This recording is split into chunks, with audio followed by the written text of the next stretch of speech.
היי, עד כמה הכישלון הוא הכרחי להצלחה? יש אנשים כשאנחנו מסתכלים עליהם נדמה שהכל הולך להם בקלות. תמיד הם מצליחים, תמיד הכל פשוט להם, כולם אוהבים אותם, כל מה שהם נוגעים בו ידי זהב, הכל מסתדר. אבל לרובנו, האנשים הנורמליים, לא הכל הולך בקלות. יש הרבה פעמים שאנחנו נתקלים ונתקעים וצריכים לנסות שוב ושוב ושוב.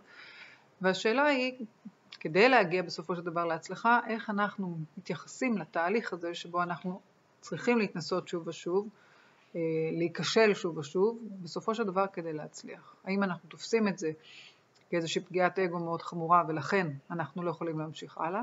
האם הפגיעת אגו הזאת מביאה אותנו למצב הפוך שבו אנחנו רוצים להיות במקום של אני אוכיח להם שזה אחרת? האם אנחנו יכולים להסתכל על כל ההתנסויות האלה כאיזשהו תהליך של למידה, שברצף שלו יש כישלונות ובסוף גם תגיע הצלחה, והיא תגיע.